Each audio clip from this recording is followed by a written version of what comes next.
আমি ওই সময় ব্যাপক টিউশনি করতাম, ব্যাপক টিউশনি। কেন ছেড়ে দিয়েছি সেটা বলি, কেন কোচিং সেন্টার ছেড়ে দিলাম, কেন আমি আমার কোচিং বন্ধ করে দিয়েছিলাম সেই গল্পটা বলি।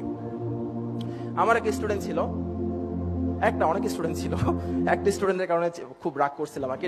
রাগের কথাটা শেয়ার করি। আমার কোচিং থেকে পাশ করে সবাই বিভিন্ন বিশ্ববিদ্যালয়ে ভর্তি হতো, ইঞ্জিনিয়ারিং, মেডিকেল, বিভিন্ন পাবলিক ইউনিভার্সিটি, প্রাইভেট ইউনিভার্সিটি, বিভিন্ন জায়গায় ভর্তি হতো।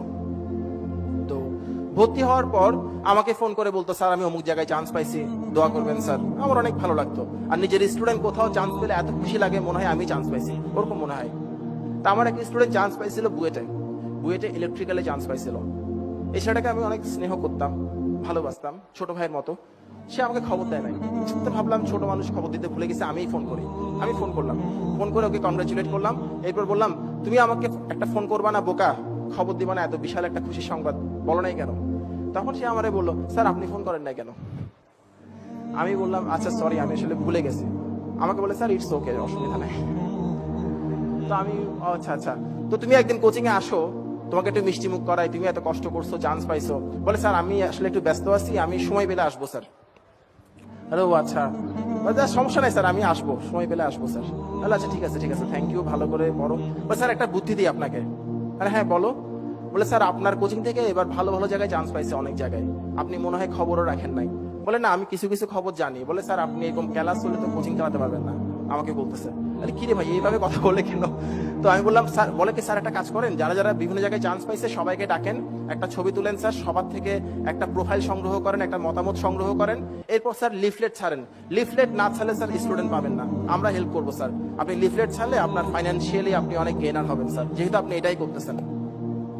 তখন আমার কাছে মনে হচ্ছিল কেউ একজন আমার গালের মধ্যে ঠাস ঠাস করে চল লাগাই দিছে। আমি কাকে পড়াইছি? আমার এটা মনে হচ্ছিল শিক্ষক অনেক বড় জিনিস, কাকে পড়াইছি আমি? আমার চোখ দিয়ে টপ টপ পানি পড়ছিল, ওর পক্ষে দেখা সম্ভব ছিল না। তখন আমি সিদ্ধান্ত নিলাম, যাদেরকে পড়াচ্ছি তারা বড় হয়ে আমাকে কতটুকু ভালোবাসবে, কতটুকু মনে রাখবে, কিংবা এই ধরনের অকৃতজ্ঞ আচরণ করবে কিনা। ওর কথায় কষ্ট পাওয়ার আরেকটা কারণ ছিল, এই ছেলে যখন ক্লাস 9-এ সেকেন্ড টার্মিনাল পরীক্ষা দেয়, তখন তার বাবা আঙ্কেল মারা যান, স্ট্রোক করে মারা গিয়েছিলেন, উনি স্ট্রোক করে মারা গিয়েছিলেন। তো ওনার মৃত্যুর পর আন্টিকে আমি ডাকলাম, ডেকে বললাম, ও আমার কাছে করুক, অসুবিধা নাই, ওর জন্য কোনো ফি লাগবে না। তা আন্টি বলে, অসুবিধা নেই, আমাদের ফাইন্যান্সিয়াল সমস্যা নেই, কিন্তু আমি জানি ওদের সমস্যায় আছে। আমি বললাম, আন্টি সমস্যা নেই, আমি মন থেকে বলছি, ওর জন্য কোনো ফি দিতে হবে না, ও এমনি ফ্রি পড়বে, আমার কোচিং অনেকেই ফ্রি পড়ে। যে ছেলেকে আমি ওই সময় থেকে শুরু করে 3.5 বছর পড়াইছি, একটা পয়সাও নিই নাই, সেই ছেলে যখন আমাকে শেখাই কিভাবে পয়সা কামাতে হয়, সে পয়সা আমার দরকার নাই, ওই জন্য আমি ছেড়ে দিয়েছি কোচিংটা। আরেকটা ঘটনা ঘটছিল, আমি যখন পড়াচ্ছি পড়াচ্ছি আমার ডিগ্রি কমপ্লিট করতেছে না, তখন আমার স্টুডেন্টদের গার্ডিয়ানরা বাইরে গিয়ে বিভিন্ন কথা বলতো, যে স্যার তো শুধু মাস্টারি করতেছে, কোনো মাস্টারি হচ্ছে বা শিক্ষকতা হচ্ছে আমাদের সব সমাজে সবচাইতে সম্মানিত, একই সঙ্গে স্যাডলি অসম্মানিত পেশা।